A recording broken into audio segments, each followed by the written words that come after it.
انا فاكر اول اسبوع ليا في كليه حاسبات وكانه كان كابوس. حرفيا كنت مقتنع ان الكليه دي مش ليا وان انا هفشل فيها، خصوصا لما رحت الكليه في اول اسبوع وشفت ان مستوايا ما يتقارنش ابدا باي حد فيهم، لانهم حرفيا اقل واحد فيهم كان مذاكر ومخلص البرمجه قبل ما يخش الكليه وكان عارف الاساسيات بتاعه الكمبيوتر. بس المفاجاه ان نفس الاسبوع ده كان هو بدايه الطريق ليا ان انا اطلع من اوائل الدفعه. وصدقني كل اللي هحكيه لك في الفيديو بتاع النهارده واللي حصل معايا عمره ما كان في الحسبان ولا حد يتوقع ان هو ممكن يحصل. قبل اي حاجه عايز كله يصلي على النبي. اول حاجه كده بسم الله الرحمن الرحيم، انا مستواي ضعيف جدا في الانجليزي، وده له معنى واحد بس بالنسبه لي وهو ان انا مش هقدر امشي في الكليه دي. انا قبل ما اخش الكليه كنت مفكر ان انا هدرس ماده او مادتين بس بالانجليزي، لكن اتفاجئت ان انا هدرس كل المواد بالانجليزي، وكنت مفكر ان هي دي المشكله الوحيده اللي هتقابلني، وكنت ناسي خالص ان انا هخش الكليه دي هدرس مواد اصلا لاول مره بدرسها. ده غير طبعا الضغط اللي كان عليا من صحابي ان كانوا بيحبطوني جدا وبيحسسوني ان انا مستوى تفكيري اقل بكتير من كليه حاسبات وان انا مش هقدر اكمل فيها. وانا فاكر كلام واحد من صحابي ليا كانه كان امبارح، كان بيحاول يحبطني ويخليني ان انا اشيل من دماغي فكره ان انا اخش جامعه اهليه او خاصه، لان تفكيره المحدود كان بيوحي له ان طالما اي شخص مش جايب مجموع الكليه دي يبقى هو هيفشل لو دخل الكليه. ولكن المشكله ما كانتش هنا بس، المشكله كانت في الكلام اللي كنت بسمعه عن الكليه وانها محتاجه واحد عبقري ومستواه عالي، سواء من ناس صحابي جوه الكليه او حتى من النصايح اللي كنت بسمعها على اليوتيوب. والحقيقه بقى هي لما انا رحت الكليه في اول اسبوع واكتشفت ان كل الكلام اللي كنت بسمعه عن الكليه حقيقي. واول صدمه خدتها في حياتي كانت في محاضره البرمجه. اول محاضره في البرمجه كانت عباره عن محاضره تعارف بين الدكتوره وبيننا، ولكن الدكتوره كانت حابه تعرف اكتر عن مستوى تفكير الطلاب اللي كانوا قاعدين قدامها، علشان كده بدات تطرح اسئله علينا وسالتنا سؤال زي مثلا مين اللي بيتعامل مع نظام لينكس. اللي ما يعرفش نظام لينكس هو نظام زي ويندوز وماك، ولكنه احسن واسرع منهم وبيستخدموه اكتر من الناس اللي تخصصها سايبر سيكيورتي او الشبكات. الحقيقه ان انا لقيت حرفيا اكتر من نص القاعه رافعين ايديهم وعايزين يجاوبوا، وده معناه ان كل دول خدوا كورسات وذاكروا قبل ما يخشوا الكليه. والفكره بقى ان هم ما كانوش رافعين ايديهم كده وخلاص، لا، كل واحد كان رافع ايده وكان عارف فعلا الاجابه، لدرجه الدكتوره لما كانت بتختار عشوائي من الناس اللي رافعه ايديها وكانت بتسالهم في تفاصيل اعمق ما يعرفهاش غير واحد مذاكر برمجه، كانوا بيجاوبوا كانهم معديين اصلا مرحله الجامعه. يعني انا من وجهه نظري كنت شايف ان هم مش محتاجين يجوا الكليه اصلا، لان هم كانوا عندهم كل المعلومات حرفيا. طبعا انا كنت قاعد ساكت وسامع الرجاله وهي بتجاوب، وكنت حاسس ان انا اقل واحد في الكليه وان انا مش هقدر انجح وسط العباقره اللي انا قاعد وسطهم دول. بس طبعا ده ما حصلش، ولو مش عارف ايه اللي حصل ارجع للفيديوهات اللي قبل دي وهتعرف القصه كلها. اللي حصل في البرمجه ده اتكرر معايا في اكتر من ماده زي ماده مقدمه علوم الحاسب، ودي كانت من اصعب المواد بالنسبه لي، حتى اصعب من البرمجه، لان الماده دي فيها كميه معلومات ضخمه جدا. فانا قاعد في المحاضره كان بيجي لي اكتئاب لمجرد بس ان انا افتكر ان كل المعلومات اللي بتتشرح قدامي دي مطلوب مني ان انا احفظها. وغير الحفظ بقى انا اصلا ساعتها ما كنتش اتعاملت مع الكمبيوتر خالص وما اعرفش اي حاجه في الكمبيوتر، والماده دي اصلا كانت بتتكلم عن الكمبيوتر ومكوناته سواء هاردوير او سوفت وير. والمشكله الاكبر بقى ان انا المفروض هدرس كل ده بالانجليزي، فدلوقتي انا مزنوق زنقه ما يحسش بيها غير اللي اتحط في مكاني. بس الحمد لله لقيت ماده انا فاهمها وقادر استوعب من الدكتور وهو بيشرحها، لان انا كنت واخدها قبل كده في ثانويه عامه، وهي ماده الكالكولاس او في معظم الجامعات اسمها ماس 1.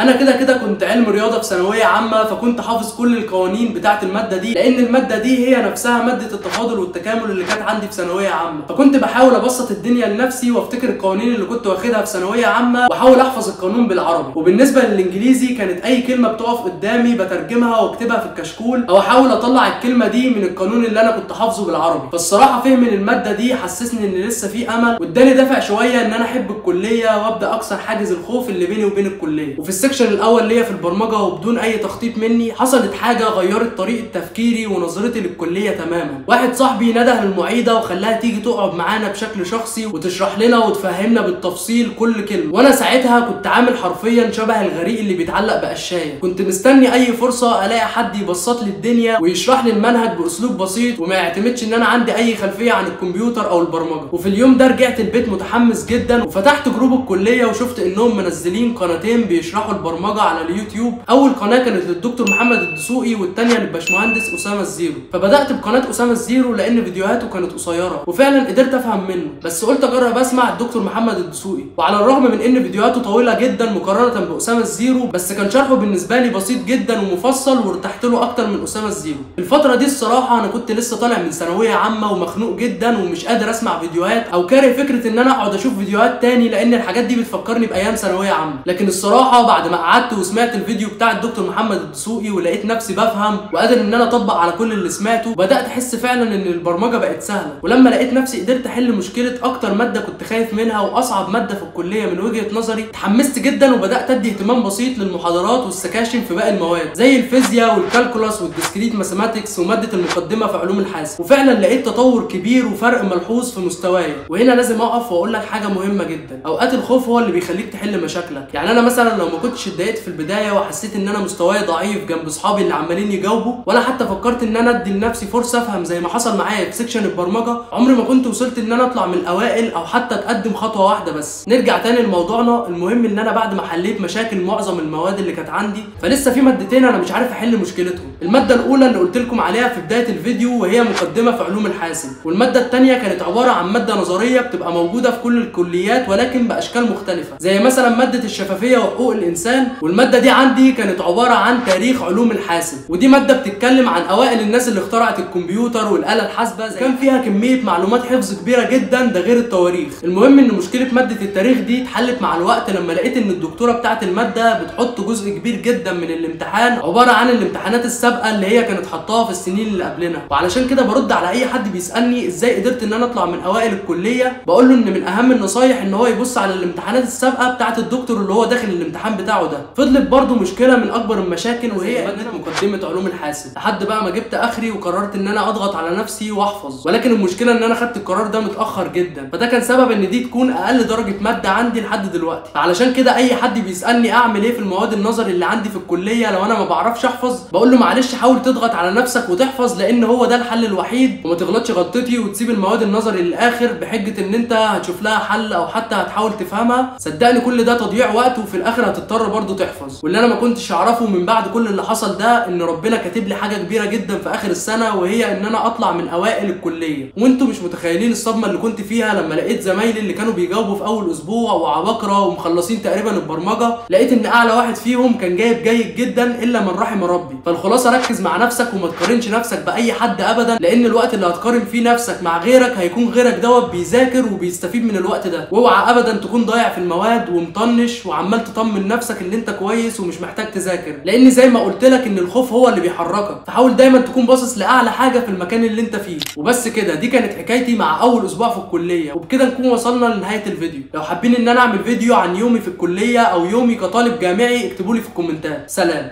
الله نور السماوات والأرض، مثل نوره كمشكاة فيها مصباح، المصباح في زجاجة، الزجاجة كأنها كوكب دري يوقد من شجرة مباركة زيتونة لا شرقية ولا غربية، يكاد زيتها يضيء ولو لم تمسسه نار، نور على نور، يهدي الله لنوره من يشاء ويضرب الله الأمثال